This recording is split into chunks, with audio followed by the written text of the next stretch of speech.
Thanks for staying with us this morning. We're at the Kansas Beef Council office here in Topeka. We're joined by Kevin Thielen, who's the Executive Director of the Kansas Beef Council. And every year we kind of get together with Kevin and kind of get a state of the state, I guess you might say, when it comes to the Beef Council. And checkoff is something that continues to grow here in the state of Kansas. And you guys are awfully busy this time of the year.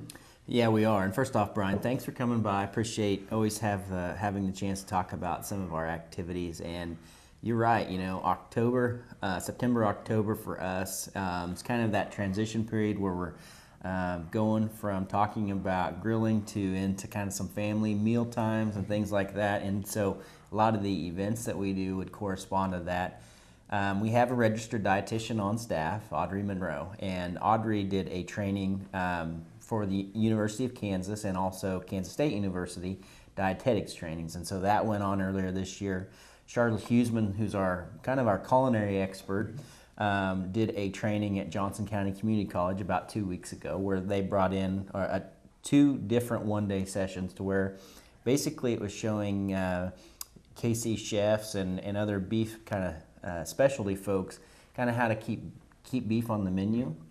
Some new recipe ideas that the checkoff has coming, and that was always really successful. You know, we do that as often as we can because there's a lot of upside for us when we start talking about culinary. That's an area that consumers have a lot of interest in.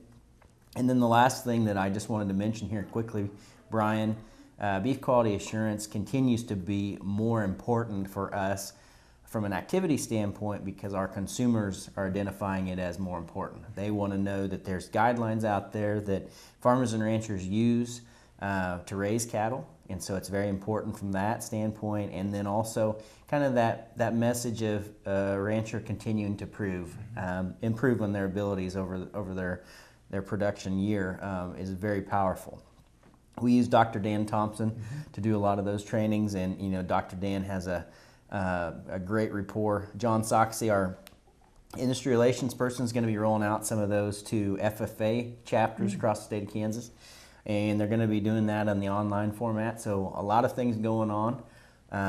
We could go into more depth, but those are some of the highlights here for you. Well, when you talk about what consumers want, if you look at the new veterinarian feed directive, that's another step forward of just ensuring or reassuring consumers that what's going on in the beef industry is really putting them and their wants and desires up front. Well, yeah, you know, the relationship between the producer and the vet, you know, it's going to continue to become more important. And so that the VFD, I know Kansas Livestock Association and K-State have done a lot with that, making sure producers are ready for that when that comes the first part of the year.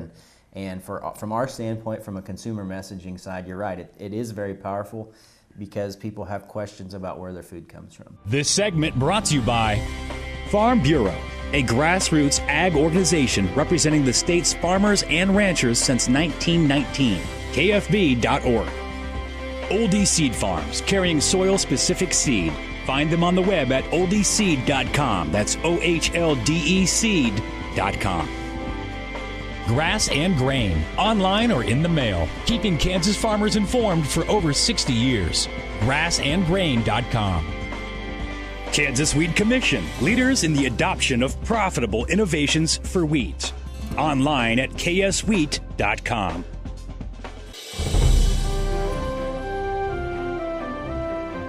Thanks for staying with us. We're at the Kansas Beef Council office here in Topeka. We're joined by Kevin Thielen, who's the Executive Director of the Kansas Beef Council. And Kevin, exports, I said this earlier to Justin over at the Kansas Wheat office, nobody does agriculture better than our farmers and ranchers here in the state of Kansas.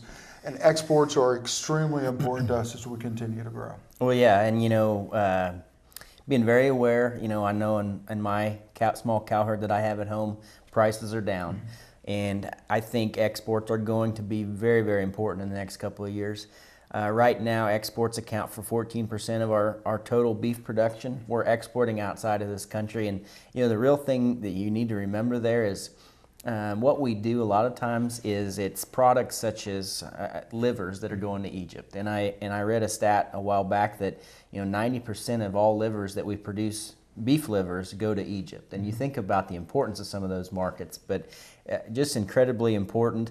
I always say hoof to hide. Hoof to hide, that's right. the market's very efficient. It gets things to where they're the most value, and that's something we have to continue to focus on. From January through July, Brian, exports were down this year, about 10% lower, accounted for $3.45 billion. We think when we get to the end of 2016, we think our exports are actually going to be up for the year.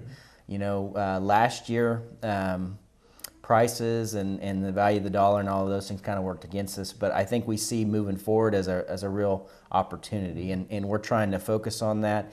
You know, our top 5 beef export markets, Japan would be our largest, followed by Mexico, South Korea, Canada, and the Middle East. And so those are the important markets when we start talking about exports.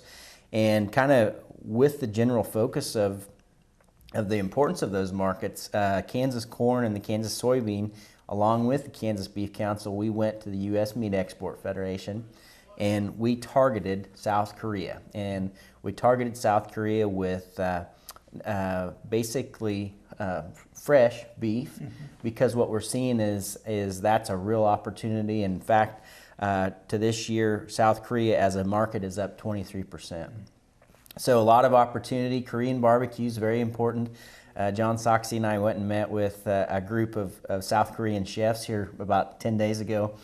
And the low and slow barbecue is the next trend that's coming in Korea. So they're getting a lot of, I'll call them Texas-style barbecues over there. And that's really growing and really taking off. And so a lot of opportunity for us to export over there. Well, not only that, and I've said this before, and Kevin has probably said it 100 times, we're not the only state in the union that produces beef, but we do it more efficiently than anybody else in the union. So we want to make sure we're getting out and recognizing those open markets and growing those open markets. Anything coming up in the next couple of months before we get to the end of the year? You know, working on, as we start talking about kind of as consumers' perceptions and those trends all change, Charlotte Huseman's got a lot of holiday roast, some advertising opportunities, and also some cooking classes she's going to be doing in Kansas City. Scott Stebner we just hired Scott, and we're going to be doing a lot more with video. It's amazing. We're focusing on the millennial consumer because they're just coming into having an income and, you know, kind of stepping out there, and they're making some buying decisions. So we're really targeting them, and Scott has allowed us to really get out there in that digital front.